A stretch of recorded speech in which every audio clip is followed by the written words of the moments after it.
ನೀವೇನಾದರೂ ಕಂಪ್ಯೂಟರ್ ಇಲ್ಲ ಲ್ಯಾಪ್ಟಾಪ್ ಮುಂದೆ ಹೆಚ್ಚು ಕೆಲಸ ಮಾಡ್ತೀರಾ? ಅವಾಗವಾಗ headache, irritation, eye strain, dry eyes, dark circles ಈ ಥರ ಸಮಸ್ಯೆ ನಿಮಗಿದೆಯಾ? ಹಾಗಾದರೆ ಈ ವಿಡಿಯೋ ನೀವು ನೋಡಲೇಬೇಕು. ಈಗಿನ ಲೈಫ್ ಸ್ಟೈಲ್ಗೆ ಇವಾಗಿನ ಅಡ್ವಾನ್ಸ್ಮೆಂಟ್ಗೆ ನೋಡಿದ್ರೆ ಆಲ್ಮೋಸ್ಟ್ ಎಲ್ಲರೂ ಸ್ಕ್ರೀನ್ ಮುಂದೆನೇ ಹೆಚ್ಚು ವರ್ಕ್ ಮಾಡುವಂಥದ್ದು. ಇದರ ಎಫೆಕ್ಟು ಡೈರೆಕ್ಟು ಐಸ್ ಮೇಲೆ ಬೀರುತ್ತೆ. ಏನು ಮಾಡೋದು ಡಾಕ್ಟ್ರೇ, ಇದೇ ನಮ್ಮ ವರ್ಕ್ ಲೈಫು, ಹಾಗಂತ ಕೆಲಸ ಬಿಡೋಕ್ಕಾಗತ್ತಾ? ಐನೋ ನನಗೆ ಅರ್ಥ ಆಗುತ್ತೆ. ನಾನು ಹೇಳೋ ಈ 6 ಟಿಪ್ಸ್ ನೀವೇನಾದ್ರು ಫಾಲೋ ಮಾಡಿದ್ರೆ ನಿಮ್ಮ ಕಣ್ಣಿನ ಆರೋಗ್ಯವನ್ನು ನೀವು ಕಾಪಾಡ್ಕೊಬೋದು. ಅದರಲ್ಲಿ 3rd ಒನ್ ಅಂತೂ ನೀವು ಫಾಲೋ ಮಾಡಲಿಕ್ಕೆ ಸ್ಟಾರ್ಟ್ ಮಾಡಿದ್ರೆ ಮುಂದೆ ನೀವೇ ನನಗೆ ಥ್ಯಾಂಕ್ಸ್ ಹೇಳ್ತೀರಾ. ಬೇಗ ಈ ವಿಡಿಯೋವನ್ನು ನೀವು ಸೇವ್ ಮಾಡ್ಕೊಳ್ಳಿ, ಇಲ್ಲ ಅಂದರೆ ಮರ್ತೋಗ್ತೀರಾ.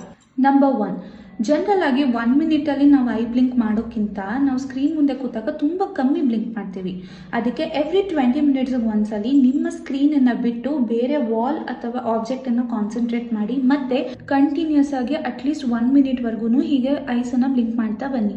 ನಂಬರ್ 2, ಇನ್ ಎ ಡೇ ಎಷ್ಟು ಸಲ ಆಗುತ್ತೋ ಅಷ್ಟು ಸಲ ಕೋಲ್ಡ್ ವಾಟರ್ನ ಮುಖಕ್ಕೆ ಸ್ಪ್ಲಾಶ್ ಮಾಡ್ತಾ ಬನ್ನಿ. ಇದರಿಂದ ನಿಮ್ಮ ಫೇಸು ಹಾಗೂ ಐಸು ರಿಫ್ರೆಶ್ ಆಗಿ. ನಂಬರ್ 3, ಮೋಸ್ಟ್ ಇಂಪಾರ್ಟೆಂಟ್ ಒನ್, ಒಂದು ಬೌಲಲ್ಲಿ ಮೆಲ್ಟೆಡ್ ಘೀ ಇಲ್ಲಾಂದರೆ ಹಾಲು, ಅದು ಸ್ವಲ್ಪ ಬೆಚ್ಚಗೆ ಇರಲಿ, ಅದನ್ನು ತಗೊಳ್ಳಿ.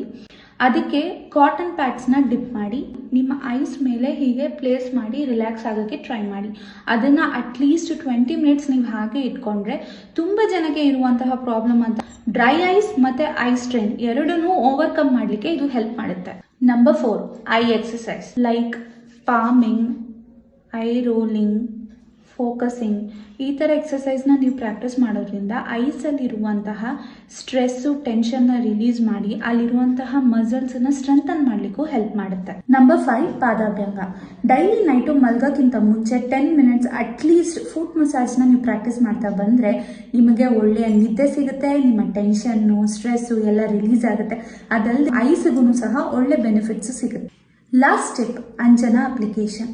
ನೀವು ಅಂದ್ಕೊಂಡಿರೋ ಕಾಜಲ್ ಅಪ್ಲಿಕೇಶನ್ ಅಲ್ಲ, ಆ ಕಾಜಲ್ನ ನೀವು ಯೂಸ್ ಮಾಡಿದ್ರೆ ಇನ್ನು ಲೆಡ್ಡನ್ನು ಜಾಸ್ತಿ ಯೂಸ್ ಮಾಡ್ದಂಗೆ ಆಗುತ್ತೆ. ಅದ್ರ ಬದಲು ಆಯುರ್ವೇದಿಕ್ ಕಾಜಲ್ಸ್ ಇಲ್ಲ ಮನೆಯಲ್ಲಿ ಪ್ರಿಪೇರ್ ಮಾಡಿರುವಂತಹ ಕಾಜಲ್ಸ್, ಇದನ್ನು ನೀವೇನಾದ್ರು ಅಪ್ಲೈ ಮಾಡ್ತಾ ಬಂದರೆ ನಿಮ್ಮ ಐಸು ಕಾಮ್ ಆಗಲಿಕ್ಕೆ ಹೆಲ್ಪ್ ಮಾಡುತ್ತೆ. ಸೊ ಈ ಟಿಪ್ಸನ್ನು ಯಾವಾಗಲೂ ಆ ಕಂಪ್ಯೂಟರ್ ಮುಂದೆ ಕೂತ್ಕೊಳ್ಳೋ ನಿಮ್ಮ ಫ್ರೆಂಡ್ಗೆ ಶೇರ್ ಮಾಡಿ ಮತ್ತು ಅವರ ಐಸನ್ನು ಕಾಪಾಡ್ಕೊಳ್ಳೋಕೆ ಹೇಳಿ. ಗೊತ್ತಾಯ್ತಲ್ಲ? Follow for more. Jai Dhanvantri.